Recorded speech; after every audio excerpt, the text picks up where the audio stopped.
Sesión 9. Diseño de un modelo de proyecto de mejora del clima laboral. Bienvenidos al curso Psicología y Normativas Laborales en la Gestión Organizacional. En esta sesión iniciamos la segunda unidad del curso dedicada a la gestión organizacional. A partir de ahora aprenderemos a diagnosticar problemas organizacionales y a diseñar propuestas de mejora ordenadas, realistas y evaluables. El producto final será un programa de mejora del clima laboral, por lo que esta sesión constituye el punto de partida para construirlo. Antes de diseñar una intervención, necesitamos comprender qué es el clima laboral.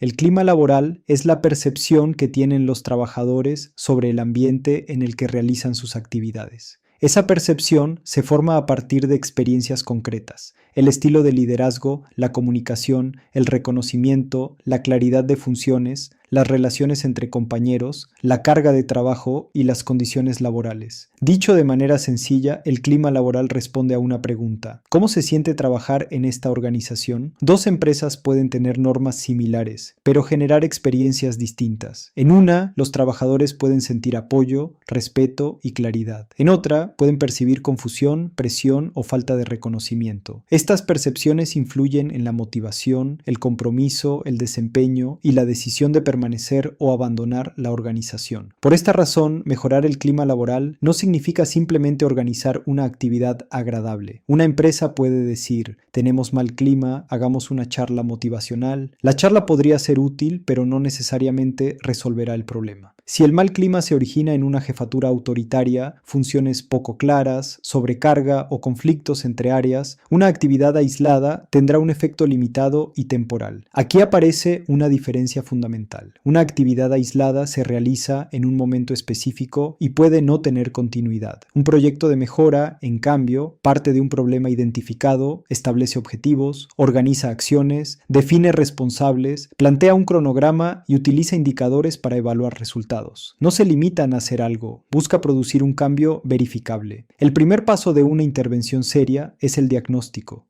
Diagnosticar significa conocer la situación real antes de proponer soluciones. Esto evita intervenir a ciegas y permite responder preguntas esenciales. ¿Qué problema existe? ¿A quiénes afecta? ¿Qué factores lo mantienen? ¿Qué consecuencias genera? ¿Y qué aspecto debería atenderse primero? Imaginemos una empresa con alta rotación de personal. Sería apresurado concluir que los trabajadores renuncian porque no están suficientemente motivados. Antes de actuar, habría que revisar entrevistas de salida, condiciones de trabajo, liderazgo, claridad de funciones y percepción de reconocimiento. El diagnóstico podría mostrar que el problema principal no es la motivación, sino una combinación de mala comunicación y sobrecarga. También es importante formular correctamente el problema. Decir "el clima está mal" no ayuda a diseñar una intervención porque es demasiado general. Una formulación más útil sería: los trabajadores del área de atención reportan baja comunicación con sus jefaturas y poca claridad de funciones, lo que genera errores, conflictos y malestar. Esta formulación identifica a quienes afecta, los factores presentes y sus consecuencias. El diagnóstico no debe utilizarse para buscar culpables. Su propósito es comprender cómo funciona el sistema de trabajo. Un problema organizacional rara vez depende de una sola persona.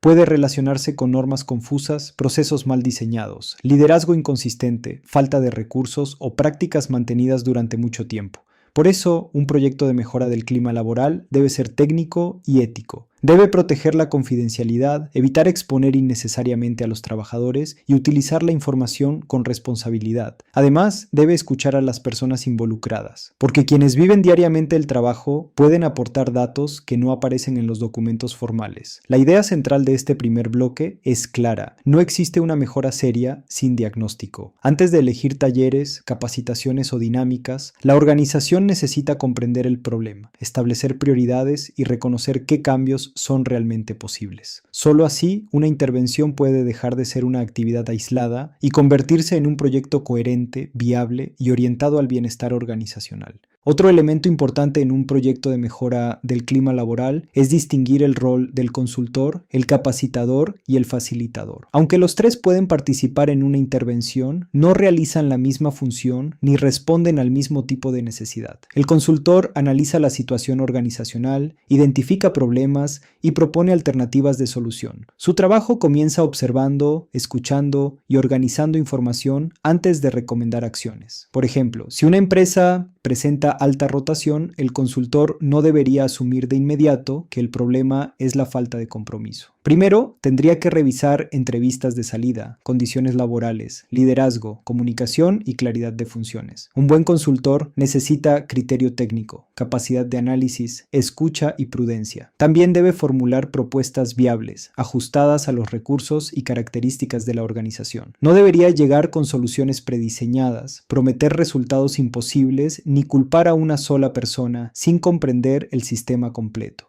Su función no es imponer una respuesta, sino ayudar a que la organización comprenda el problema y tome decisiones mejor fundamentadas. El capacitador cumple una función distinta. Su objetivo principal es enseñar contenidos y desarrollar habilidades. Diseña sesiones formativas, explica conceptos, utiliza ejemplos y verifica si las personas comprendieron o pueden aplicar lo aprendido. Si una empresa detecta dificultades en atención al cliente, el capacitador podría trabajar comunicación asertiva, manejo de reclamos, escucha activa y trato respetuoso. Para que una capacitación sea útil, debe responder a una necesidad real. No basta con elegir un tema atractivo. Si el problema es duplicidad de funciones, una charla sobre motivación no resolverá la causa. En cambio, podría ser necesario capacitar sobre coordinación, responsabilidades o uso de procedimientos. El capacitador debe conectar la teoría con situaciones concretas del trabajo y evitar sesiones largas, abstractas o alejadas de la realidad de los participantes. El facilitador, por su parte, guía procesos grupales. Su función es promover participación, ordenar ideas, manejar la conversación y ayudar a construir acuerdos. No necesariamente enseña un contenido ni entrega una solución técnica. Su valor aparece cuando un equipo necesita dialogar, identificar puntos de conflicto o tomar decisiones conjuntas. Imaginemos dos áreas que se culpan mutuamente por retrasos en un proceso. El facilitador puede conducir una reunión para que ambas partes expongan dificultades, reconozcan responsabilidades y definan acuerdos de coordinación. Debe asegurar que todos puedan participar, evitar que una sola persona domine la conversación y mantener el foco en el objetivo. Tampoco debería imponer conclusiones ni convertir la sesión en una acumulación de quejas sin dirección. La diferencia puede resumirse así. El consultor diagnostica y propone, el capacitador enseña y entrena, el facilitador guía el diálogo y la participación. Sin embargo, en una intervención real, una misma persona podría asumir más de un rol en momentos distintos, siempre que tenga las competencias necesarias y aclare qué función está cumpliendo. Por ejemplo, frente a conflictos entre áreas, podría ser necesario comenzar con consultoría para diagnosticar las causas. Después, utilizar facilitación para construir acuerdos y finalmente capacitación si se detectan habilidades que deben fortalecerse. Esto demuestra que el rol adecuado depende del problema y de la etapa de la intervención. También es importante reconocer los límites de cada función. El consultor no reemplaza las decisiones de la organización. El capacitador no puede garantizar cambios si las condiciones de trabajo permanecen iguales. El facilitador no resuelve por sí solo problemas estructurales. Una intervención efectiva requiere que la organización participe, asigne responsables y sostenga los acuerdos. Estos roles se conectan directamente con la mejora del clima laboral. El consultor ayuda a comprender qué está ocurriendo. El capacitador desarrolla conocimientos o habilidades necesarias. El facilitador favorece la participación y la construcción de acuerdos. Cuando se confunden estas funciones, la organización puede aplicar respuestas inadecuadas. Cuando se diferencian y coordinan, la intervención se vuelve más precisa, ética y útil. Una vez diferenciados los roles profesionales, corresponde revisar las técnicas que permiten diagnosticar e implementar mejoras en el clima laboral. La primera y más importante es el diagnóstico, porque evita intervenir a ciegas y ayuda a priorizar problemas reales. El diagnóstico puede combinar distintas fuentes de información. Una de ellas es la encuesta de clima laboral. Las encuestas permiten recoger la percepción de varias personas y detectar patrones relacionados con liderazgo, comunicación, reconocimiento, claridad de funciones o condiciones de trabajo. Para que sean útiles, las preguntas deben ser claras y vinculadas con situaciones concretas. Por ejemplo, siento que mi jefatura comunica con claridad o conozco mis funciones principales. Sin embargo, una encuesta no siempre explica por qué ocurre un problema. por eso puede complementarse con entrevistas. La entrevista permite profundizar en experiencias, conocer causas y recoger ejemplos específicos. Debe realizarse con escucha, confidencialidad y responsabilidad, porque los trabajadores pueden compartir información sensible. Otra técnica son los grupos focales. En ellos, varios trabajadores conversan sobre un tema específico con la guía de un facilitador. Su utilidad está en identificar coincidencias, diferencias y experiencias comunes. Si no se conducen adecuadamente, pueden convertirse en una reunión de quejas, sin análisis ni acuerdos. La observación directa también aporta información valiosa. Permite revisar cómo se coordinan las personas, cómo circula la información y qué dificultades aparecen en el trabajo cotidiano. No debe utilizarse para vigilar o sancionar, sino para comprender procesos y condiciones. Con la información recogida, la organización puede seleccionar técnicas de intervención. Una de ellas es el taller, que permite desarrollar habilidades y generar participación. Puede utilizarse para comunicación, liderazgo, resolución de conflictos o trabajo en equipo, pero solo tiene sentido cuando responde al problema diagnosticado. Una dinámica sin relación con la causa del mal clima puede generar entusiasmo momentáneo, pero no una mejora sostenida. La capacitación es útil cuando se identifica una brecha de conocimiento o habilidad. Si las jefaturas no saben dar retroalimentación, puede diseñarse una capacitación específica. Si el problema es la falta de claridad de funciones, la respuesta no sería solamente capacitar, sino revisar responsabilidades, procedimientos y coordinación. Algunas mejoras requieren reuniones facilitadas. Cuando existen conflictos entre áreas, el facilitador puede ordenar el diálogo, identificar necesidades y ayudar a construir acuerdos. Esto favorece la participación y el compromiso con las acciones propuestas. La implementación necesita seguimiento. Una intervención no termina al realizar la primera actividad. Es necesario revisar si los acuerdos se cumplen, si las acciones se ejecutan y si aparecen nuevas dificultades. El seguimiento permite corregir el plan y evita que quede solo como un documento. También deben definirse indicadores. Un indicador es una evidencia que permite observar avances. Puede ser cuantitativo, como el número de quejas internas, la rotación del personal o el porcentaje de cumplimiento de una acción. También puede ser cualitativo, como la percepción de mejora en la comunicación o la calidad de los acuerdos entre áreas. No todo se mide de la misma manera. Algunas mejoras se observan en datos, otras en conductas y otras en la percepción de los trabajadores. Lo importante es que cada indicador se relacione con el objetivo.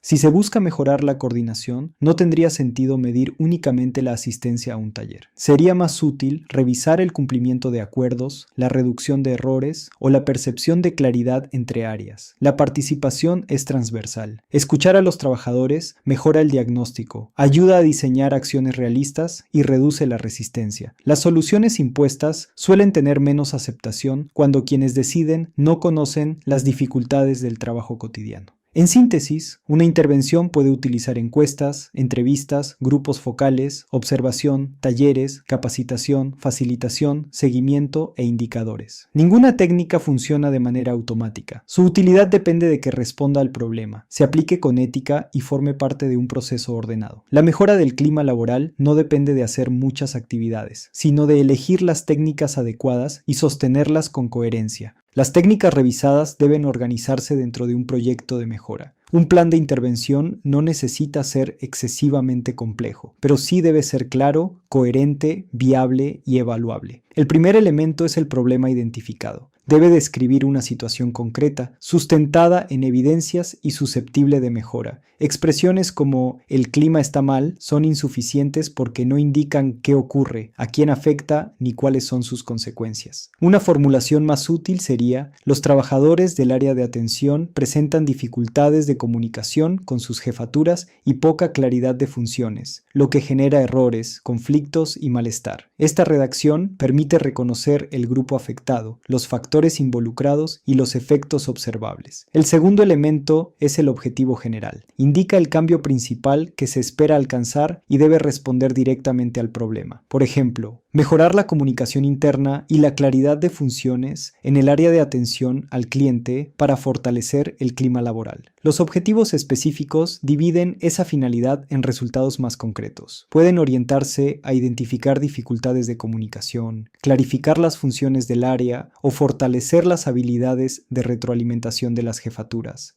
Cada objetivo debe ser alcanzable y relacionarse con actividades e indicadores.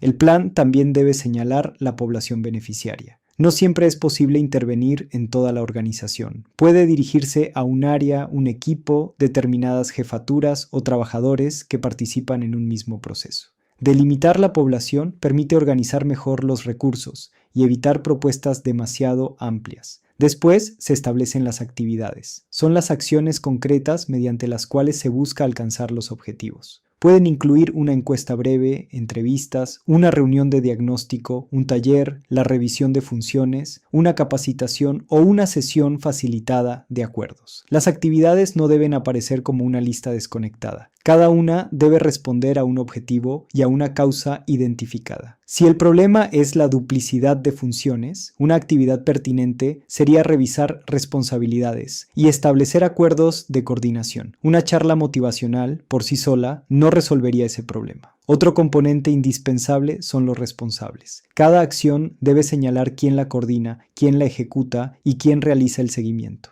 Recursos humanos puede organizar el proceso, una jefatura puede aplicar acuerdos en su área y un consultor puede acompañar el diagnóstico. Cuando no se definen responsables, el plan corre el riesgo de quedar solamente como una intención. El cronograma ordena las actividades en el tiempo. Debe ser breve y realista. Por ejemplo, la primera semana puede destinarse al diagnóstico, la segunda a una reunión de coordinación, la tercera a una capacitación y la cuarta al seguimiento inicial. No es recomendable concentrar todas las acciones en una sola fecha. Los indicadores permiten saber si existen avances. Deben ser simples, medibles y coherentes con el objetivo. Pueden incluir el número de acuerdos implementados, la reducción de quejas internas, el cumplimiento del cronograma, la mejora en una encuesta breve o la disminución de errores por falta de coordinación. Es importante diferenciar actividad e indicador. Realizar un taller es una actividad. El porcentaje de asistencia puede ser un indicador de ejecución, pero no demuestra necesariamente que el clima mejoró. Para evaluar el resultado, también habría que observar cambios en las conductas, en la coordinación o en la percepción de los trabajadores. La evaluación compara la situación inicial con los avances alcanzados. Permite revisar qué funcionó, qué dificultades aparecieron y qué acciones deben mantenerse o modificarse. Una intervención responsable no presenta cualquier cambio como éxito. Utiliza evidencias y reconoce sus límites. La viabilidad también debe analizarse. Un plan puede estar bien redactado, pero resultar imposible si requiere recursos, tiempos o decisiones que la organización no puede asumir. Por eso, las acciones deben adaptarse a las condiciones reales y priorizar cambios alcanzables. En el producto final del curso, cada grupo deberá demostrar coherencia entre diagnóstico, objetivos, actividades, responsables, cronograma, indicadores y evaluación. No se trata de acumular dinámicas, sino de construir una propuesta que responda al problema y pueda aplicarse. Esta sesión deja una base fundamental. No hay mejora seria sin diagnóstico, no hay intervención útil sin objetivos, no hay plan viable sin responsables y no hay mejora comprobable sin indicadores. Además, el bienestar y la satisfacción laboral no dependen únicamente de la comunicación o del liderazgo. También están relacionados con las condiciones en las que se realiza el trabajo. Por ello, al diseñar una intervención, será necesario reconocer los peligros.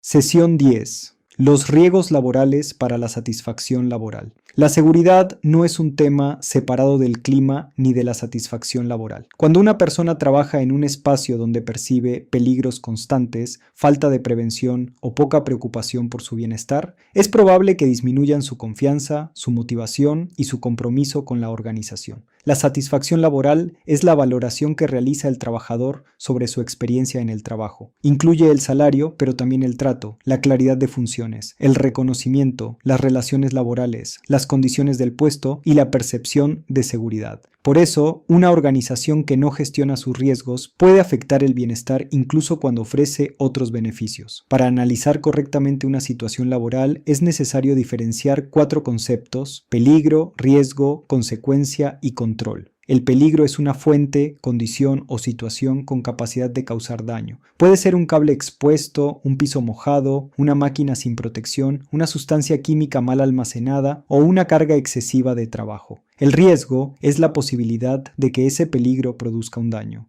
Si existe un piso mojado, el peligro es la superficie resbalosa y el riesgo es que una persona se caiga. La consecuencia es el daño que podría ocurrir si el riesgo se materializa. En el ejemplo anterior, la consecuencia podría ser un golpe, una fractura o una incapacidad temporal. El control es la medida que se aplica para evitar o reducir el riesgo. Puede consistir en retirar el peligro, modificar el proceso, señalizar, capacitar, entregar equipos de protección o mejorar la organización del trabajo. Esta diferencia es importante porque muchas veces se confunden los términos. Decir únicamente hay riesgo no explica qué lo origina ni cómo podría controlarse. Un análisis útil debe identificar la fuente de daño, la posibilidad de que ocurra, las consecuencias y las medidas preventivas. Veamos un ejemplo sencillo. En una oficina existen varios cables sueltos en una zona de tránsito. El peligro son los cables ubicados en el pasillo. El riesgo es el tropiezo. La consecuencia puede ser una caída y una lesión. El control puede incluir ordenar los cables, fijarlos, cambiar su ubicación y señalizar temporalmente el área. Antes de detectar peligros, conviene caracterizar el proceso. Caracterizar un proceso significa describir cómo se realiza una actividad laboral. Para ello se revisa qué tarea se ejecuta, quién la realiza, dónde se desarrolla, qué herramientas se utilizan, qué pasos la componen y bajo qué condiciones se lleva a cabo. Por ejemplo, en un almacén, el proceso de atención puede incluir recepción de productos, traslado de cajas, registro en el sistema, almacenamiento y entrega a despacho. Cada etapa presenta condiciones distintas y, por lo tanto, peligros diferentes. En la recepción puede haber riesgo de golpe por caída de objetos, en el traslado sobreesfuerzo y en el almacenamiento caídas desde altura o dificultades de acceso. La detección de peligros no depende solamente de observar accidentes ya ocurridos. La prevención busca actuar antes del daño. Por eso también deben revisarse incidentes, quejas, reportes de trabajadores, inspecciones, errores repetidos y condiciones inseguras. Un incidente es una señal de alerta, aunque no haya producido lesión. Si una trabajadora casi cae de una escalera inestable, no es necesario esperar a que ocurra un accidente para intervenir. La condición ya muestra que existe un peligro y que el control es insuficiente. La observación directa ayuda a identificar peligros visibles, pero debe complementarse con la experiencia de quienes realizan la tarea. Los trabajadores suelen conocer dificultades que no aparecen en los procedimientos formales. Escucharlos permite detectar riesgos relacionados con tiempos, herramientas, carga, coordinación o instrucciones contradictorias. La gestión adecuada de riesgos también comunica cuidado. Cuando la organización identifica peligros, establece controles y escucha a su personal, transmite que la seguridad es una prioridad. Esto puede fortalecer la confianza y la satisfacción laboral. La idea central es que prevenir no significa reaccionar después del accidente. Significa comprender el proceso, reconocer los peligros, estimar los riesgos y aplicar controles antes de que ocurra el daño. Esa lógica permite proteger la salud de los trabajadores y construir condiciones laborales más seguras y satisfactorias. Otro paso importante consiste en clasificar los riesgos laborales. No todos los peligros producen el mismo daño ni requieren las mismas medidas de control. Clasificar ayuda a comprender la naturaleza del riesgo, sus consecuencias y la respuesta preventiva más adecuada. Los riesgos físicos se originan en condiciones del ambiente. Entre ellos se encuentran el ruido intenso, las temperaturas extremas, la iluminación deficiente, las vibraciones y algunas formas de radiación. Una persona expuesta durante varias horas a ruido elevado puede experimentar fatiga, dificultad para concentrarse o daño auditivo. Los controles pueden incluir reducción de la fuente, aislamiento, mantenimiento de equipos, límites de exposición y protección personal. Los riesgos mecánicos se relacionan con máquinas, herramientas, superficies y objetos en movimiento. Pueden producir cortes, golpes, atrapamientos, caídas o lesiones por materiales proyectados. Una máquina sin protección, una herramienta defectuosa o una carga mal apilada son ejemplos frecuentes. La prevención exige mantenimiento, barreras de seguridad, orden, procedimientos claros y capacitación para usar correctamente los equipos. Los riesgos químicos aparecen cuando el trabajador entra en contacto con sustancias que pueden afectar su salud. Pueden presentarse como gases, vapores, polvos o líquidos irritantes. El daño puede ocurrir por inhalación, contacto con la piel o ingestión accidental. Un producto de limpieza concentrado, mal almacenado o utilizado sin ventilación puede provocar irritación respiratoria o dérmica. Los controles incluyen sustitución de sustancias peligrosas, rotulado, almacenamiento seguro, ventilación e instrucciones claras. Los riesgos biológicos se relacionan con microorganismos o materiales contaminados, como virus, bacterias, hongos, residuos biológicos y fluidos. Son relevantes en servicios de salud, laboratorios, limpieza, manejo de residuos y atención al público. La prevención puede incluir higiene, vacunación según el puesto, protocolos de exposición, manejo seguro de residuos y barreras de protección. Los riesgos ergonómicos surgen cuando existe una relación inadecuada entre la persona, la tarea y el puesto. Pueden deberse a posturas forzadas, movimientos repetitivos, levantamiento de peso, mobiliario inadecuado o pantallas mal ubicadas. Trabajar con una silla sin soporte y una pantalla demasiado baja puede generar dolor de cuello y espalda. Los controles pueden incluir rediseño del puesto, pausas, ayudas mecánicas y ajuste del mobiliario. Los riesgos psicosociales se vinculan con la organización del trabajo. Pueden aparecer por sobrecarga, ambigüedad de funciones, falta de apoyo, conflictos, liderazgo hostil, jornadas extensas o poca autonomía. Sus consecuencias pueden incluir estrés, agotamiento, problemas de sueño, menor compromiso y deterioro del clima laboral. En estos casos, el control no consiste únicamente en pedir al trabajador que se adapte. También deben revisarse cargas, roles, comunicación, liderazgo y recursos. Además, pueden existir riesgos eléctricos, locativos, de incendio, de tránsito o de seguridad pública. Un cable energizado, una salida bloqueada, un vehículo sin mantenimiento o una zona insegura alrededor del centro laboral requieren controles específicos. Clasificar no significa colocar una etiqueta y terminar el análisis. Un mismo proceso puede incluir varios riesgos al mismo tiempo. En un almacén, por ejemplo, puede haber riesgo mecánico por caída de objetos, ergonómico por manipulación de cargas, físico por temperatura y psicosocial por presión de tiempo. También es posible que los factores se combinen. Una tarea repetitiva realizada bajo presión y sin pausas puede aumentar tanto el riesgo ergonómico como el psicosocial. Por eso, la evaluación debe considerar el proceso completo y no observar cada peligro de manera aislada. La elección del control debe responder al tipo de riesgo y a su origen. No todos los problemas se solucionan con capacitación o con equipos de protección. Si el peligro puede eliminarse, esa será una medida más efectiva. Si no puede eliminarse, se debe reducir, aislar o controlar mediante procedimientos, organización del trabajo y protección adecuada. La clasificación permite ordenar la prevención, pero el objetivo final es proteger la salud, la seguridad y el bienestar. Reconocer si un riesgo es físico, mecánico, químico, biológico, ergonómico o psicosocial ayuda a comprender qué puede ocurrir y qué acciones son realmente pertinentes para evitarlo.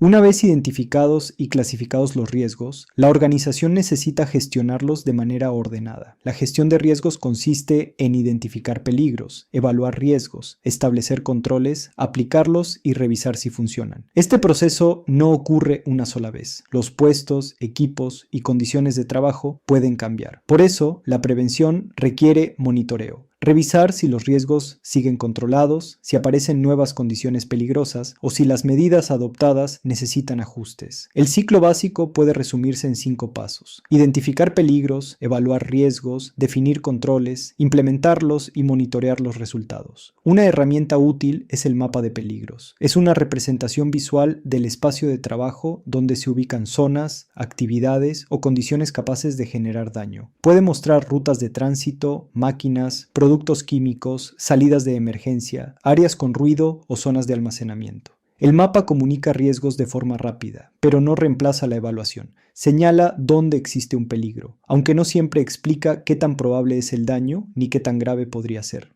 Para ordenar ese análisis se utiliza una matriz de evaluación de riesgos. Esta herramienta relaciona la actividad, el peligro, el riesgo, la consecuencia, la probabilidad, la severidad, el nivel de riesgo y los controles. La probabilidad indica qué tan posible es que ocurra el daño. La severidad señala qué tan grave sería la consecuencia. Al combinar ambas variables, se obtiene un nivel de riesgo que ayuda a priorizar acciones. Un evento poco probable, pero con consecuencias muy graves, puede requerir controles inmediatos. Una situación frecuente con consecuencias moderadas también puede convertirse en un problema serio. Una herramienta conocida es la matriz IPERC. IPERC significa identificación de peligros, evaluación de riesgos y controles. Su finalidad es reconocer los peligros de cada proceso, estimar el nivel de riesgo y establecer medidas preventivas. Una IPERC básica puede incluir proceso, actividad, peligro, riesgo, consecuencia, nivel de riesgo, control existente y control propuesto.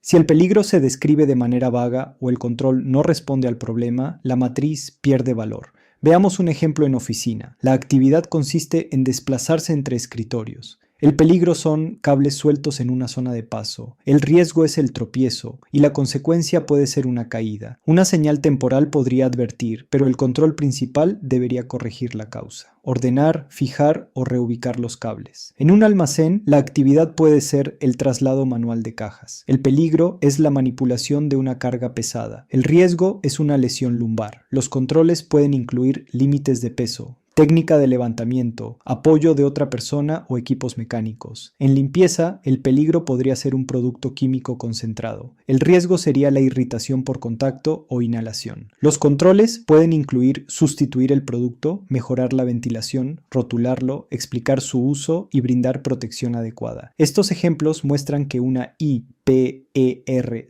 no es una lista general. Debe construirse a partir del proceso y de las condiciones concretas del puesto. También es necesario comprobar si los controles reducen el riesgo. Colocar un aviso puede ser útil, pero no siempre es suficiente. Si una escalera es inestable, la solución principal no es advertir sobre ella, sino reemplazarla o impedir su uso hasta que sea segura. El monitoreo permite verificar si las medidas se cumplen. Puede apoyarse en inspecciones, reportes, revisión de incidentes, registros de mantenimiento y seguimiento de acciones pendientes. Cuando se detecta una falla, el plan debe corregirse. La gestión de riesgos también influye en la satisfacción laboral. Cuando los trabajadores perciben que la organización responde a los reportes y mejora las condiciones, aumenta la confianza. Cuando los riesgos se ignoran, pueden aparecer temor y descontento. En conclusión, el mapa ayuda a visualizar, la matriz permite evaluar y la IPERC organiza la identificación de peligros, la valoración de riesgos y los controles. Ninguna herramienta funciona por sí sola, debe aplicarse, actualizarse y conectarse con decisiones reales. La prevención exige conocer qué hace cada trabajador, sus responsabilidades y bajo qué condiciones trabaja. Por eso, el siguiente paso será analizar los puestos y comprender cómo esa información mejora la selección de personas y la organización del trabajo. Sesión 11.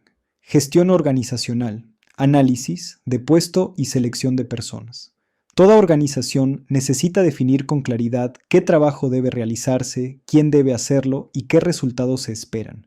Cuando un puesto no está bien definido, aparecen problemas como duplicidad de funciones, sobrecarga, tareas sin responsable, errores y conflictos entre áreas. Un puesto laboral es una unidad de trabajo dentro de la organización. Incluye un propósito, funciones, responsabilidades, requisitos, competencias y condiciones bajo las cuales se desarrolla la actividad. Es importante diferenciar el puesto de la persona. El puesto existe como parte de la estructura organizacional. La persona es quien ocupa temporalmente ese puesto. Por eso, la organización debería definir primero qué necesita y después buscar a alguien que responda a esas características. Un puesto tampoco puede describirse con expresiones imprecisas como apoyar en todo o hacer lo que se necesite. Estas frases no establecen límites ni permiten evaluar el trabajo. Un puesto claro responde preguntas concretas. ¿Para qué existe? ¿Qué tareas debe realizar? ¿Qué decisiones puede tomar? ¿Con quién coordina? ¿Y qué resultados debe alcanzar? El primer componente es el nombre del puesto. Debe representar de forma sencilla la función principal. Después se formula el objetivo del puesto, que explica para qué existe dentro de la organización.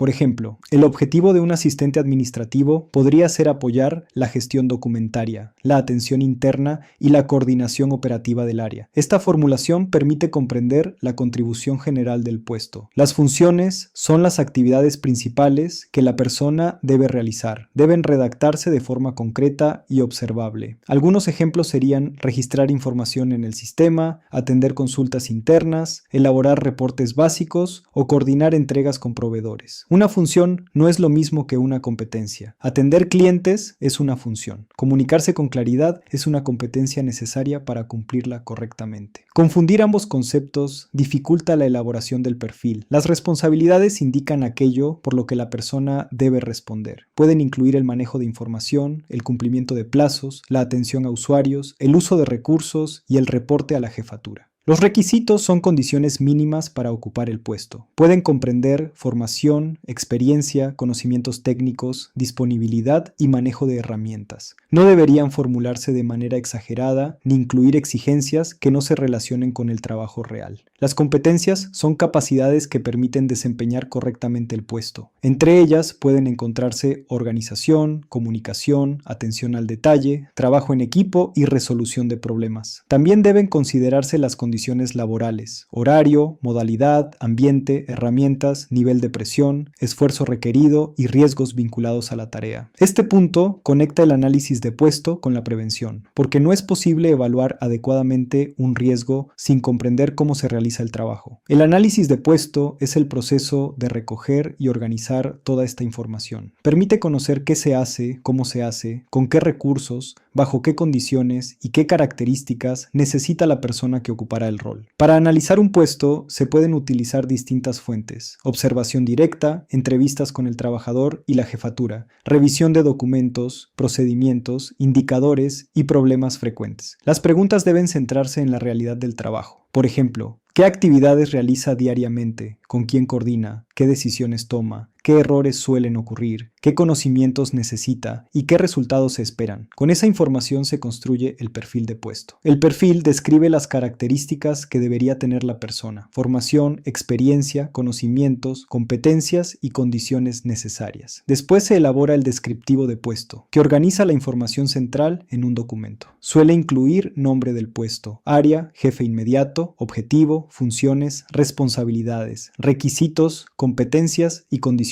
de trabajo. El descriptivo sirve para ordenar la gestión cotidiana, orientar la supervisión, prevenir duplicidades y aclarar expectativas. También constituye una base para seleccionar, inducir y evaluar al personal. Un puesto bien definido no elimina todos los problemas organizacionales, pero reduce la improvisación. Permite que el trabajador conozca lo que se espera, que la jefatura supervise con criterios más claros y que la organización busque personas de acuerdo con necesidades reales. Una vez definido el puesto y elaborado su perfil, la organización puede iniciar la selección de personas con criterios más claros. Seleccionar no significa simplemente elegir a alguien que cause una buena impresión. Significa identificar a la persona que presenta una mejor correspondencia con las funciones, responsabilidades, requisitos y condiciones del puesto. El perfil responde preguntas fundamentales: ¿qué debe saber la persona? ¿Qué experiencia necesita? ¿Qué habilidades debe demostrar? ¿Y qué competencias serán importantes para desenvolverse correctamente? Sin estas respuestas, la selección se vuelve improvisada. Cuando una organización selecciona sin perfil, puede cambiar los criterios durante el proceso, dar demasiado peso a la simpatía del candidato o contratar a alguien que no comprende las exigencias reales del puesto. Esto aumenta el riesgo de bajo desempeño, frustración, rotación y conflictos con la jefatura o el equipo. El proceso básico de selección comienza con la definición del puesto y del perfil. Después se realiza la convocatoria, se revisan las postulaciones, se filtran candidatos, se aplican entrevistas o evaluaciones y se toma una decisión. Finalmente, se comunican los resultados y se prepara el ingreso de la persona elegida. La convocatoria debe presentar información suficiente sobre el puesto. Un anuncio demasiado general atrae candidatos que pueden no responder a la necesidad real. Por ejemplo, solicitar solamente personal administrativo no permite saber qué tareas realizará, qué experiencia se necesita, ni qué herramientas deberá manejar. El filtro inicial compara la información de los postulantes con los requisitos esenciales. No se trata de buscar a la persona perfecta,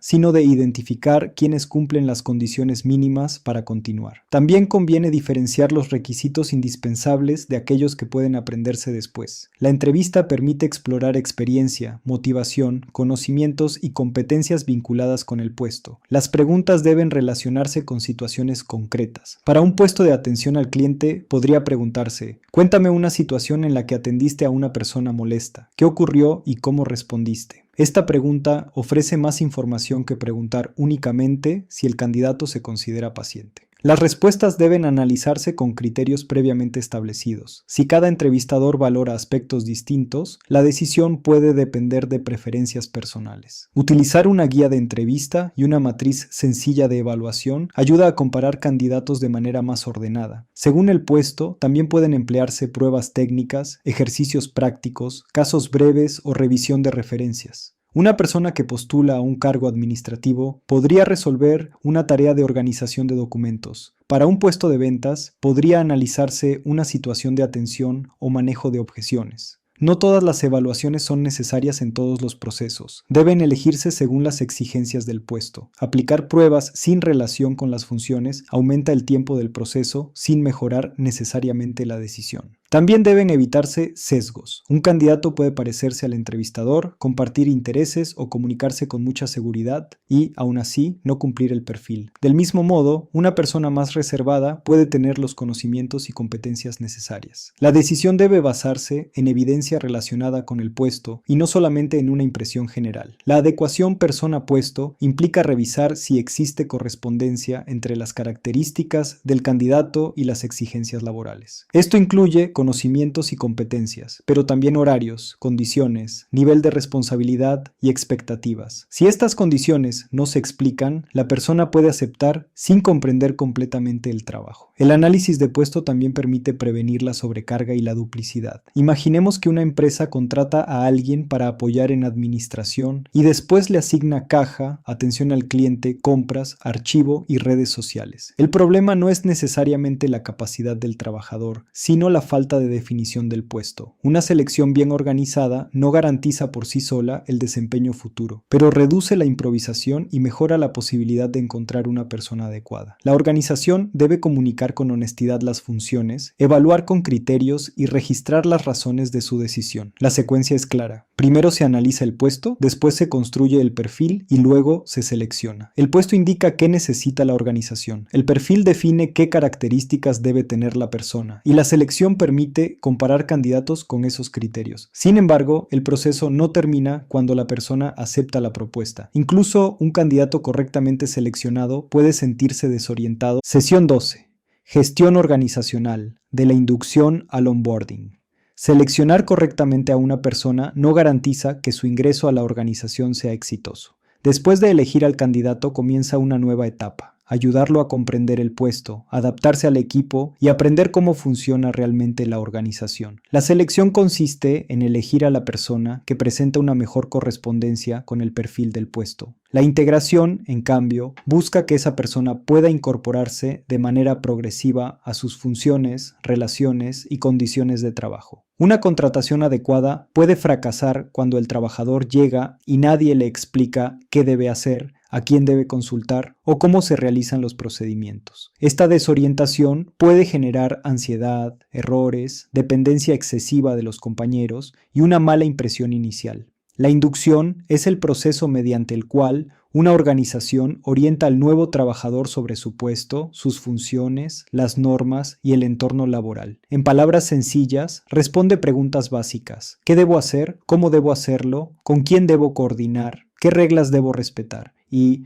a quién puedo acudir cuando tengo dudas? La inducción no consiste únicamente en dar la bienvenida, entregar documentos o mostrar un escritorio. Tampoco basta con pedirle al trabajador que observe cómo trabajan los demás. Una inducción adecuada debe explicar, acompañar y verificar que la persona haya comprendido. La inducción general presenta información común para quienes ingresan a la organización. Puede incluir historia institucional, misión, valores, normas, beneficios, canales de comunicación y aspectos básicos de seguridad. La inducción específica se concentra en el puesto, explica funciones, procedimientos, herramientas, prioridades, responsabilidades, coordinaciones y riesgos vinculados con la tarea. Ambas dimensiones son necesarias. La general ayuda a comprender la organización y la específica permite comenzar a trabajar con claridad. Este proceso puede ser presencial, virtual o mixto. Una inducción presencial facilita el recorrido por los ambientes, la presentación del equipo y el contacto con las herramientas reales. La modalidad virtual permite organizar videos, documentos y evaluaciones breves. La combinación de ambas puede ser útil cuando se necesita estandarizar información sin perder el acompañamiento directo. El proceso de inducción puede organizarse en 3 etapas: preparación, recepción e integración inicial. La preparación ocurre antes de que el trabajador llegue. La organización debe disponer el espacio, los materiales, los accesos y la información necesaria. También debe definir quién será responsable de acompañarlo y qué actividades realizará durante sus primeros días. La jefatura necesita preparar las funciones que explicará, las primeras tareas que asignará y los criterios con los que revisará la adaptación. El equipo también debe saber quién ingresará, qué puesto ocupará y con quién coordinará. Cuando el trabajador llega y nadie sabe qué hacer con él, se transmite improvisación. Puede pasar varias horas esperando, sin herramientas, o recibiendo instrucciones contradictorias. Una buena preparación evita esa situación y permite que el primer contacto sea más ordenado. La segunda etapa es la recepción. Corresponde al primer contacto formal con el puesto y la organización. Debe incluir la presentación del equipo, la explicación de normas básicas, el recorrido por los espacios y la entrega de información inicial. Recibir correctamente no significa realizar una ceremonia complicada. Significa que el trabajador sepa dónde está, con quién trabajará, qué se espera de él y cuáles serán sus primeras actividades. También debe contar con un espacio para formular preguntas. La tercera etapa es la integración inicial. En ella, el trabajador comienza a realizar sus funciones con acompañamiento progresivo. La jefatura o la persona asignada debe revisar dudas, observar las primeras tareas y ofrecer retroalimentación. La retroalimentación inicial debe señalar qué está realizando correctamente, qué necesita ajustar y qué apoyo requiere. Puede darse al finalizar el primer día, durante la primera semana y nuevamente después de un periodo breve, según la complejidad del puesto. Recursos Humanos puede coordinar la inducción general y asegurar que se cumplan los pasos básicos. Sin embargo, la jefatura directa tiene una responsabilidad central: explicar el trabajo real, acompañar la adaptación y resolver las dudas específicas del puesto. El equipo también participa al facilitar información y evitar el aislamiento de la persona nueva. Las 3 etapas forman una secuencia: preparar antes del ingreso, recibir con claridad y acompañar durante la integración inicial. Cuando la organización planifica este proceso, el trabajador no empieza a ciegas, comprende mejor su rol, reduce errores y desarrolla mayor seguridad para realizar sus funciones. Sesión 12. Gestión organizacional, de la inducción al onboarding. Seleccionar correctamente a una persona no garantiza que su ingreso a la organización sea exitoso. Después de elegir al candidato comienza una nueva etapa: ayudarlo a comprender el puesto, adaptarse al equipo y aprender cómo funciona realmente la organización. La selección consiste en elegir a la persona que presenta una mejor correspondencia con el perfil del puesto. La integración, en cambio, busca que esa persona pueda incorporarse de manera progresiva a sus funciones, relaciones y condiciones de trabajo. Una contratación adecuada puede fracasar cuando el trabajador llega y nadie le explica qué debe hacer, a quién debe consultar o cómo se realizan los procedimientos. Esta desorientación puede generar ansiedad, errores, dependencia excesiva de los compañeros y una mala impresión inicial. La inducción es el proceso mediante el cual una organización orienta al nuevo trabajador sobre su puesto, sus funciones, las normas y el entorno laboral. En palabras sencillas, responde preguntas básicas: ¿qué debo hacer? ¿Cómo debo hacerlo? ¿Con quién debo coordinar? ¿Qué reglas debo respetar? ¿Y a quién puedo acudir cuando tengo dudas? La inducción no consiste únicamente en dar la bienvenida, entregar documentos o mostrar un escritorio. Tampoco basta con pedirle al trabajador que observe cómo trabajan los demás. Una inducción adecuada debe explicar, acompañar y verificar que la persona haya comprendido. La inducción general presenta información común para quienes ingresan a la organización. Puede incluir historia institucional, misión, valores, normas, beneficios, canales de comunicación y aspectos básicos de seguridad.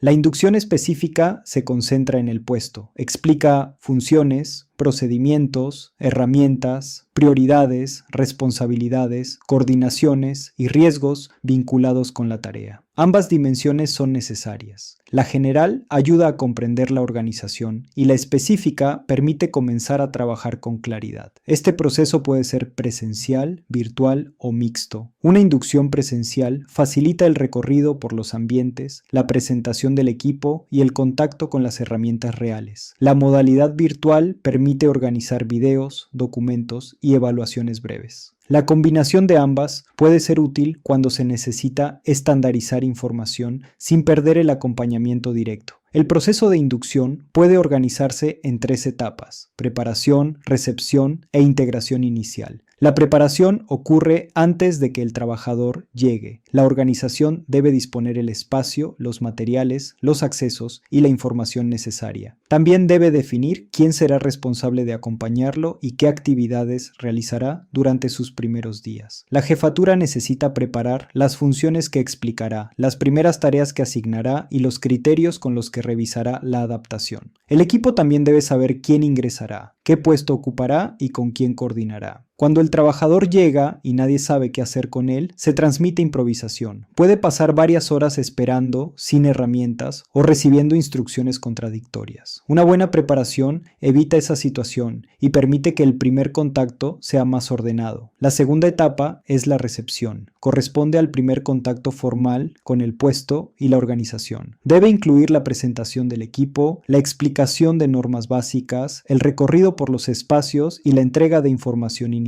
Recibir correctamente no significa realizar una ceremonia complicada. Significa que el trabajador sepa dónde está, con quién trabajará, qué se espera de él y cuáles serán sus primeras actividades. También debe contar con un espacio para formular preguntas. La tercera etapa es la integración inicial. En ella, el trabajador comienza a realizar sus funciones con acompañamiento progresivo. La jefatura o la persona asignada debe revisar dudas, observar las primeras tareas y ofrecer retroalimentación. La retroalimentación inicial debe señalar qué está realizando correctamente, qué necesita ajustar y qué apoyo requiere. Puede darse al finalizar el primer día, durante la primera semana y nuevamente después de un periodo breve, según la complejidad del puesto.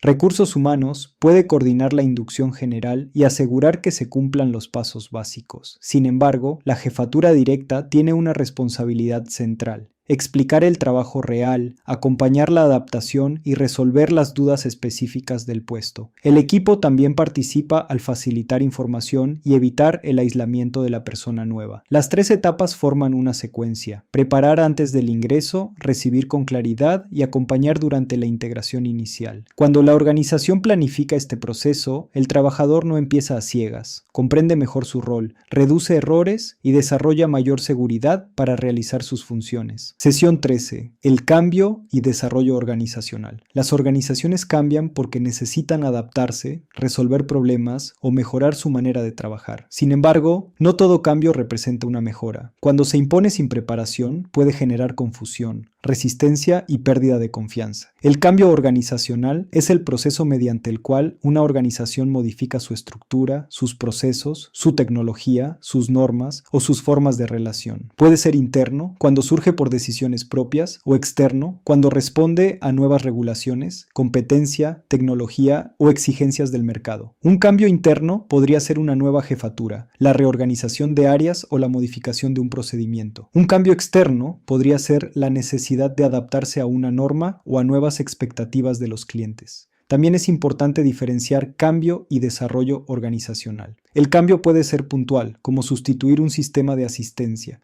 El desarrollo organizacional es más amplio. Busca mejorar de manera planificada la cultura, el clima, la coordinación y la capacidad de adaptación. Por eso, no basta con cambiar la apariencia. Una empresa puede renovar su logo y conservar las mismas prácticas autoritarias. Eso sería un cambio superficial. Un cambio profundo modifica la forma de decidir, comunicar, coordinar y resolver problemas. La gestión del cambio depende de varios factores. El primero es el liderazgo. Las personas necesitan una dirección clara. Un líder que explica el motivo, escucha preocupaciones y acompaña el proceso puede reducir incertidumbre. Una jefatura que solo ordena suele aumentar la resistencia. El segundo factor es la comunicación. El equipo necesita saber qué cambiará, por qué, cuándo y cómo será acompañado. Cuando la información es insuficiente, aparecen rumores y temor. Comunicar implica resolver dudas durante el proceso. La participación también es importante. Las personas aceptan mejor un cambio cuando pueden opinar, aportar información y comprender cómo les afectará. Participar no significa decidir todo, pero sí ser escuchado. La cultura organizacional puede facilitar o bloquear el cambio. Una cultura de aprendizaje, colaboración y tolerancia al error razonable favorece la adaptación. Una cultura de castigo, silencio y desconfianza puede llevar a que los trabajadores oculten dificultades o rechacen nuevas prácticas. Otro factor central es la resistencia. Resistir no siempre significa mala actitud.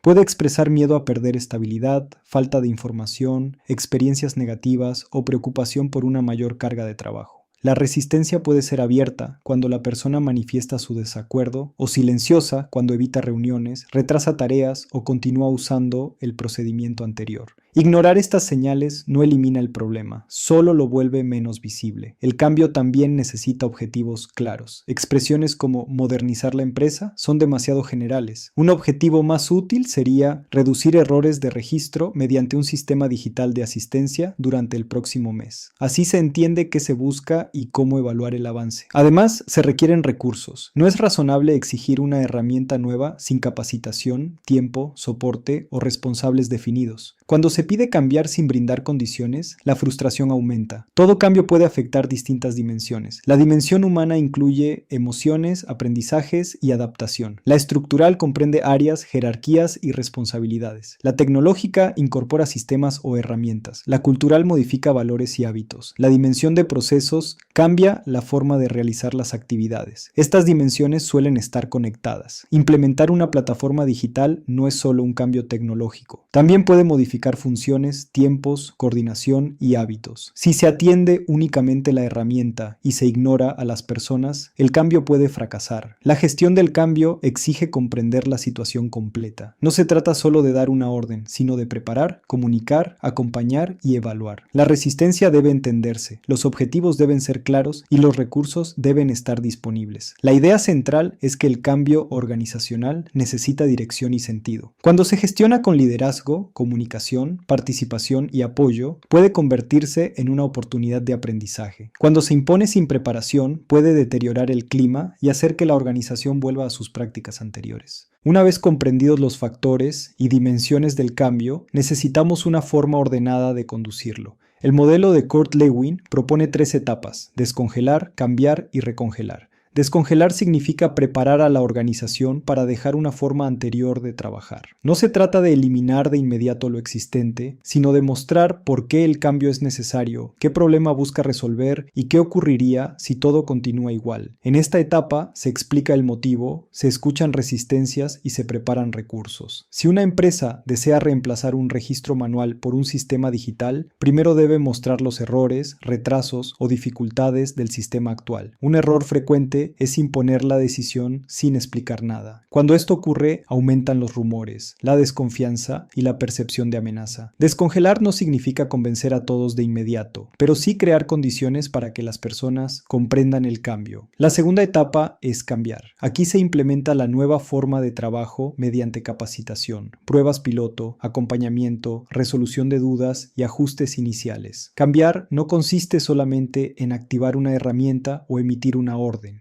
Las personas necesitan tiempo para aprender. Si una organización instala un sistema sin capacitación ni soporte, es probable que los trabajadores se equivoquen o regresen al procedimiento anterior. Por eso conviene comenzar con una prueba piloto, observar dificultades y corregir antes de ampliar el cambio. También es importante asignar responsables y canales de consulta. La tercera etapa es recongelar. Significa consolidar la nueva práctica para que se convierta en parte del funcionamiento habitual. Recongelar implica formalizar procedimientos, actualizar documentos, reforzar conductas, evaluar resultados y reconocer avances. Si esta etapa falla, la organización puede volver a la forma anterior apenas disminuya la supervisión. El modelo puede resumirse así: descongelar es preparar, cambiar es implementar y recongelar es consolidar. Preparar sin implementar no produce resultados. Implementar sin consolidar genera cambios frágiles. Para aplicar este modelo se requiere un plan de gestión del cambio. El primer elemento es el diagnóstico. Debe explicar qué problema existe, a quién afecta, qué factores lo mantienen y qué ocurriría si no se modifica. Después se formula el objetivo, que debe ser claro y alcanzable. Por ejemplo, reducir los errores de registro mediante la implementación progresiva de una plataforma digital durante 5 semanas. El plan también debe identificar a los actores involucrados. Pueden participar gerencia, jefaturas, trabajadores, recursos humanos, soporte técnico y otras áreas afectadas. Luego se definen las acciones: reunión informativa, capacitación, prueba piloto, registro de dudas, acompañamiento y evaluación inicial. Cada acción necesita un responsable. Sin responsables, el plan queda como intención. También se requiere una estrategia de comunicación que indique qué cambiará, por qué, cuándo, cómo se acompañará y a quién se puede consultar. El cronograma ordena el proceso. Una primera semana puede destinarse al diagnóstico y la comunicación, la segunda a la capacitación, la tercera al piloto, la cuarta a los ajustes y la quinta a la implementación general. Los indicadores permiten saber si el cambio avanza. Pueden medir el porcentaje de uso del nuevo sistema, el número de errores, el cumplimiento del cronograma, la aceptación del equipo o la reducción de reclamos. Finalmente, el seguimiento permite corregir durante el proceso. La gestión del cambio no termina con el anuncio ni con la primera capacitación. Debe revisar dificultades, registrar avances y ajustar decisiones. Imaginemos una clínica pequeña que reemplaza la gestión de citas por WhatsApp con una plataforma digital. Descongelar sería explicar los errores y retrasos del sistema actual. Cambiar implicaría capacitar, hacer un piloto y brindar soporte. Recongelar consistiría en formalizar el nuevo procedimiento y verificar que todo el equipo lo utilice. La idea central es que el cambio no debe imponerse como un evento aislado. Necesita diagnóstico, objetivos, actores, acciones, responsables, comunicación, cronograma, indicadores y seguimiento. Además, ningún cambio se consolida si contradice los valores y prácticas reales de la organización. La forma en que las personas experimentan ese proceso influye en su percepción del ambiente laboral. Por eso, el siguiente tema integrará cambio, cultura, clima y comportamiento organizacional. Sesión 14. Reforzamiento de los aprendizajes, cultura y clima organizacional. La cultura y el clima organizacional están relacionados, pero no significan lo mismo. La cultura reúne los valores, creencias, normas y formas de actuar que una organización comparte y mantiene en el tiempo. En palabras simples, responde a la idea: así hacemos las cosas aquí. El clima organizacional, en cambio, es la percepción que tienen los trabajadores sobre el ambiente laboral. Responde a otra pregunta: ¿cómo se siente trabajar aquí? La cultura suele ser más profunda y estable, mientras que el clima es más perceptible y puede cambiar con mayor rapidez. También conviene distinguir entre cultura declarada y cultura real. La cultura declarada aparece en la misión, la visión, los valores y los reglamentos. La cultura real se observa en la práctica: cómo se toman decisiones, cómo se corrigen errores, cómo se reconoce el esfuerzo y cómo se trata a las personas. Una empresa puede afirmar que valora el respeto, pero si sus jefaturas humillan públicamente a los trabajadores, existe una contradicción entre lo que declara y lo que realmente practica. La cultura tiene componentes visibles e invisibles. Entre los visibles se encuentran símbolos, reuniones, rituales y formas de comunicación. Entre los invisibles aparecen creencias, expectativas y supuestos compartidos. Sus principales componentes incluyen valores, normas, creencias, símbolos, rituales, historias organizacionales, liderazgo y prácticas cotidianas. El liderazgo tiene una influencia especial. Lo que una jefatura permite, corrige, premia o ignora, también enseña cultura. Si reconoce la colaboración, fortalece una cultura de apoyo. Si castiga cualquier error, puede instalar una cultura de miedo y silencio. El clima laboral depende de factores concretos: Una jefatura clara y respetuosa puede favorecer confianza. Un liderazgo hostil puede producir miedo, conflicto, estrés y rotación. También influyen la comunicación, el reconocimiento y la claridad de funciones. Cuando la información es clara, disminuyen los rumores y errores. Cuando el esfuerzo es reconocido, aumenta la valoración. Cuando las personas conocen su rol y responsabilidades, disminuyen la duplicidad y la sobrecarga. Las relaciones laborales, las condiciones de trabajo, la participación y la justicia organizacional también forman parte del clima. Los trabajadores observan cómo se reparten las tareas, cómo se aplican las sanciones, quién recibe oportunidades y si sus opiniones son escuchadas. La relación puede resumirse así: cultura, clima y comportamiento. La cultura influye en el ambiente que las personas perciben. Ese ambiente influye en cómo actúan. Una cultura autoritaria puede generar miedo y baja participación. Una cultura de colaboración puede favorecer confianza y coordinación. Una cultura de castigo puede llevar al ocultamiento de errores. Una cultura de aprendizaje puede promover preguntas y mejora continua. El clima también se relaciona con satisfacción, desempeño, compromiso y permanencia. Un ambiente claro y seguro facilita la concentración. Un clima negativo puede aumentar ausencias, renuncias y desvinculación emocional.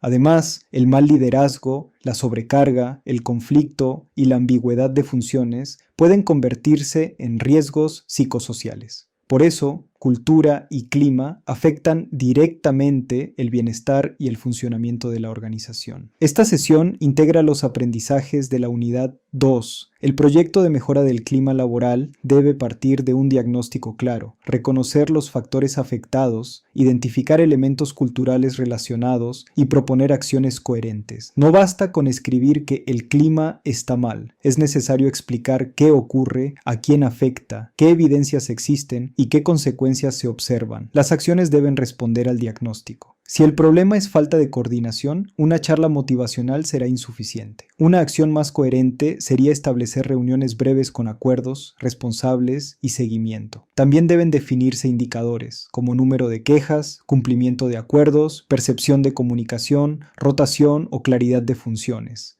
Sin indicadores, no es posible evaluar si hubo mejora. La idea final es sencilla. La cultura sostiene las prácticas reales, el clima muestra cómo se vive el trabajo y el comportamiento refleja esa experiencia. Un buen programa de mejora debe integrar diagnóstico, cultura, clima, acciones e indicadores de manera coherente y viable. Con esto cerramos nuestro recorrido por la gestión organizacional. Para el examen final, no intenten memorizar conceptos aislados. Repasen cómo se conectan el clima laboral, los riesgos, el análisis de puestos, la inducción, el cambio y la cultura organizacional. Confíen en lo aprendido, organicen su repaso y lean cada pregunta con atención. Han construido una visión integral del trabajo en las organizaciones. Ahora corresponde demostrarla con claridad, criterio y seguridad. Muchos éxitos en su examen final.